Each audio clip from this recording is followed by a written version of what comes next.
Guys welcome to my channel again. তো দেখো চলে আসছে নতুন আরেকটা ভিডিও নিয়ে। তো আজকের এই ভিডিওটা খুব গুরুত্বপূর্ণ অঙ্গনওয়াড়ি কর্মীদেরকে নিয়ে। এখানে অঙ্গনওয়াড়ি কর্মীদেরকে নিয়ে যে আপডেটটি উঠে আসছে তার মধ্যে উল্লেখযোগ্য হচ্ছে অঙ্গনওয়াড়ি কর্মীদের প্রি প্রাইমারি নিয়ে, ঠিক আছে। তো এখানে যেটা প্রি প্রাইমারি ট্রেনিং পশ্চিমবঙ্গে কবে থেকে চালু করা হবে, কিন্তু এখানে একটা কোশ্চেন সকলের অবশ্যই আসছে যে যেহেতু এটা বিজেপি সরকারের দ্বারা এই নতুন শিক্ষানীতিটাকে ইমপ্লিমেন্ট করা হয়েছিল, বাট এখনকার যে প্রেজেন্ট সিনারি রয়েছে সেই প্রেজেন্ট সিনারিতে কিন্তু এনডিএ সরকার গঠন করতে পারবে কি পারবে না এ বিষয় নিয়েও একটা কিন্তু সংশয় তৈরি হয়েছে। কারণ এই ক্ষেত্রে আমরা দেখেছি যে রিসেন্ট ভোটে মানে লোকসভা ইলেকশনসে কিন্তু কোনো পলিটিক্যাল পার্টিস কিন্তু সিম্পল মেজরিটি তারা পাননি, ঠিক আছে।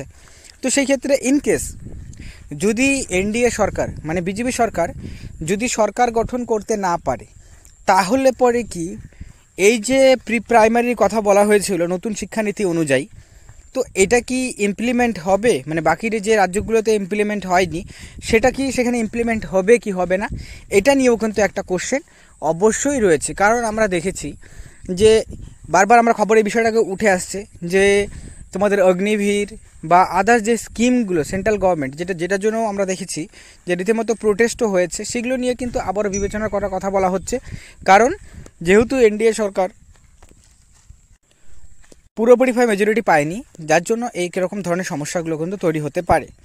তো সেই ক্ষেত্রে যদি এনডিএ সরকার মনে করো সরকার গঠন করতে না পারে, ঠিক আছে, বা যদি পারেও, দুটারই আমরা পসিবল সিনারিটাকে বিষয়টাতে আমরা তুলে ধরার চেষ্টা করব, ঠিক আছে। তারপর দেখব যে পশ্চিমবঙ্গে কবে চালু হতে পারে, ঠিক আছে। কারণ এখন এই ইলেকশনের রেজাল্টের পর কিন্তু পুরোপুরি যে সিনারিটা সেটা কিন্তু চেঞ্জ হয়ে গেছে, যার জন্য এই বিষয়গুলো অবশ্যই ডিটেলসে জানাটা কর্মীদের অবশ্যই দরকার, ঠিক আছে। তো অবশ্যই ভিডিওটি শেষ পর্যন্ত দেখবে, কারণ এখানে প্রেজেন্ট সিনারি অনুযায়ী কিন্তু তথ্যগুলোকে আমরা আলোচনা করব। তো দেখার পর যদি তোমাদের ভিডিওটা ভালো লাগে লাইক করবে, চ্যানেল নতুন থাকলে চ্যানেলটিকে সাবস্ক্রাইব করবে এরকম ভিডিওসগুলো সর্বপ্রথম পাওয়ার জন্য। তো চলো সমস্যা না করে মেন বিষয়টা ভিডিওতে আলোচনা করা যাক। তো দেখো প্রথমত যে বিষয়টা বলবো যে প্রি প্রাইমারি নিয়ে, তো প্রি প্রাইমারি যেটা সেটা কিন্তু সেন্ট্রাল গভর্নমেন্টের নতুন শিক্ষানীতি 2020 অনুযায়ী কিন্তু বলা হয়েছিল যে প্রত্যেকটি অঙ্গনওয়াড়ি কেন্দ্রগুলিকে প্রি প্রাইমারিতে পরিবর্তন করা হবে, ঠিক আছে। যার ফলস্বরূপভাবে পরবর্তী সময় আমরা বিষয়টাকে দেখি যে কিছু কিছু রাজ্য রয়েছে তারা এটাকে ইমপ্লিমেন্টও শুরু করে দিয়েছিল, ঠিক আছে। কিন্তু ইলেকশনে কি দেখা গেল যে কোনো পলিটিক্যাল পার্টি হচ্ছে মেজরিটি পায়নি।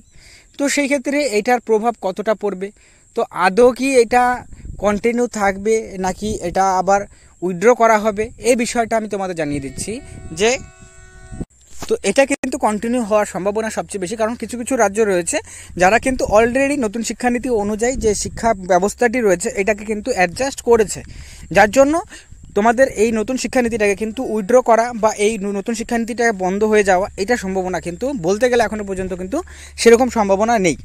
তো যে পলিটিক্যাল পার্টি আসুক না কেন এখানে কিন্তু এই চেঞ্জেসটা হওয়ার পসিবিলিটিসটা নেই, ঠিক আছে। আর নেই মানেটা হচ্ছে কি যে পসিবিলিটিসটা, ঠিক আছে, এখানে কিন্তু 100% বলা যাচ্ছে না যে সেটা হবেই না, এরকম না। হওয়ার সম্ভাবনা অবশ্যই থাকে 1%, কারণ যেহেতু এবার কিন্তু ইলেকশনের পর পুরো সমীকরণটাই চেঞ্জ হয়ে গেছে, তো সে সম্ভাবনা তো অবশ্যই থাকে। কিন্তু তার সত্ত্বেও আপাতত এটুকু জানা যেতে বলা যেতে পারে যে হ্যাঁ এটা হওয়ার সম্ভাবনাটা কম রয়েছে যে এটা বন্ধ হয়ে যাবে, ঠিক আছে। তো এটা চালু হয়ে থাকবে এবং এই ক্ষেত্রে যে কোনো পলিটিক্যাল পার্টি সেটা সরকার গঠন করুক না কেন এই ক্ষেত্রে কিন্তু আপডেট করা হবে এবং সম্ভবত এই বছরের শেষে মানে তোমাদের সেপ্টেম্বর অক্টোবর মাস